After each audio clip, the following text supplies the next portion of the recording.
Hey, so today I'm going to talk a little bit about housing in relation to finance and capital markets and kind of how the whole process works, how to get a house, how to keep a house, more importantly, and all the things kind of involved with that. It's ironic that we're talking about housing because right now I'm actually in the Hamptons in New York, which is an area that has some of the most beautiful real estate in the whole world, so it kind of works out. Something that I was kind of thinking about as I was going through this unit is how do people come up with the kind of money to buy houses this big? And how could I do something like that? So when you're thinking about buying a house, you have to consider your assets. And assets are basically what you have. It can be a car, a house, money, that kind of thing. So most of the houses in this area are about $1 million. So let's say that I see a house here that I really want. It's on the market, and it's $1 million, just flat $1 million, which is very unlikely, but whatever. And let's say that in my assets, I only have $250,000 in the bank.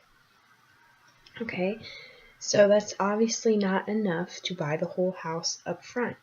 That doesn't necessarily mean that I can't get the house. Maybe it means I shouldn't get the house. I should look in a smaller price range, but regardless. Okay, so before I buy the house, I have $250,000 in assets. Let's assume that I don't have another house. I don't have any other assets. That's all I have. So the liabilities is basically what you owe. So the liabilities I'm going to have are economic obligation, which is basically an IOU. So after I spend the $250,000 in the house, I'm still going to owe a bank, a lender, whoever, a lot of money, hundreds of thousands of dollars to help me compensate for that $1 million.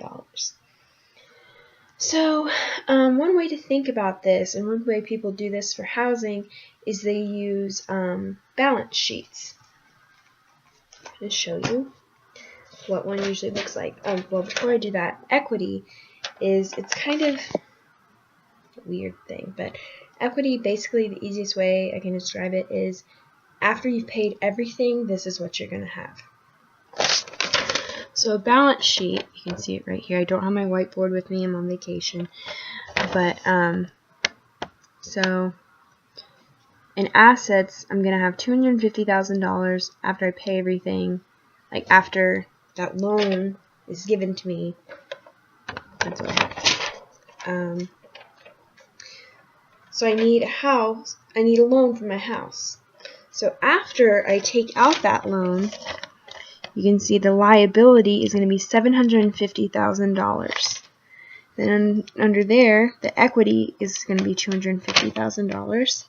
And in assets, this is important, in assets I'm going to have $1 million now because I took out that loan. But it's important to realize that just because you took out that loan, that money just isn't yours just to have. You're going to have to pay it back. So that's why it is an asset because you have it, but it's better to think about it to remember that not all of that money is yours. You still have $750,000 in liability, but you always have to pay back liability. So after you make the purchase, your assets will change from cash form to a house because you're giving the cash to have a house. So your assets change forms to this big monstrosity $1 million house. Okay, so let's say you decide, you know what, I want to buy that house, but I'm going to keep thinking, I'm going to keep going around. Maybe I'll rent a house. Maybe that'll be more financially smart for me to do. So there's a couple, and it's important to realize that the decision for renting and buying a home, there's never really one right decision. It depends on the situation, it depends on the individual, it depends on the age, it depends on the area. There's all different things to consider, but when thinking about it, that's what you need to think about. If you're going to rent a house, there's no interest payment deductions. The rental costs may increase at any time. So that means like 1 month it could be $1,000, the next month your landlord could say it's going to be $1,500, so you're kind of uncertain. If you want to make changes, if you want to paint the house, get carpet removed, that kind of thing, you always have to get someone else's, your landlord's approval, which, you know, that's not that great. You kind of want to be able to do what you want when you want to.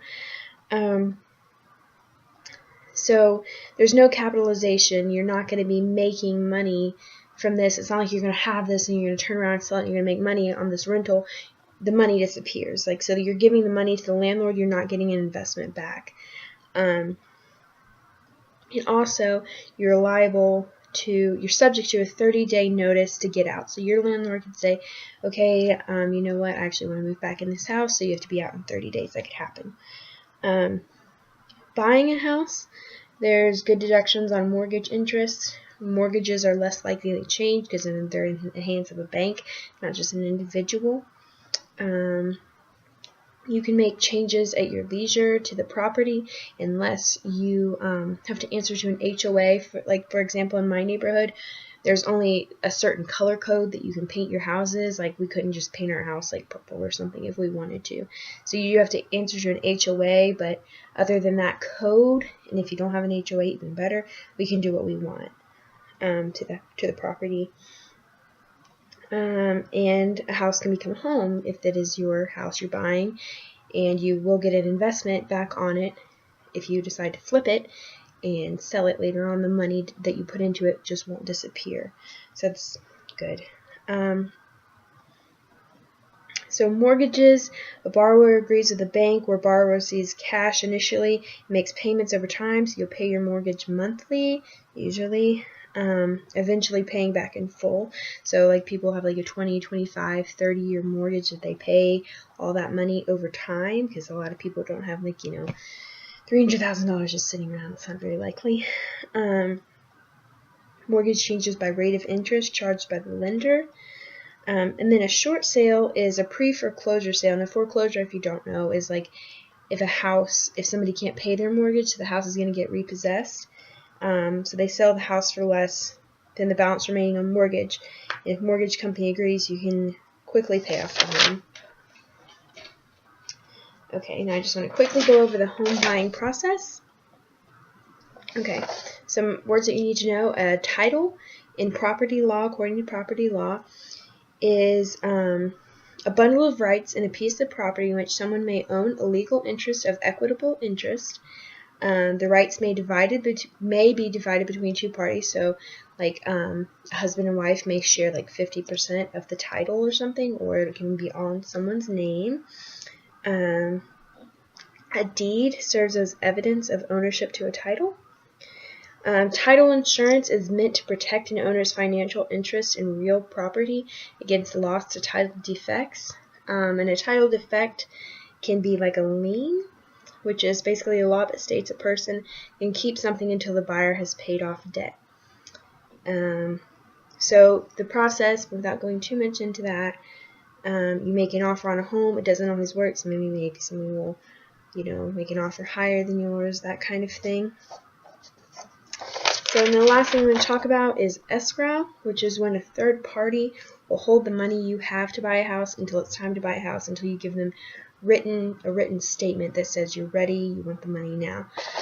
So that's basically all there is to know about housing, the house buying process and that kind of thing. And yeah, so hopefully one day we all live in a big beautiful mansion like the one I'm actually in right now, which is crazy.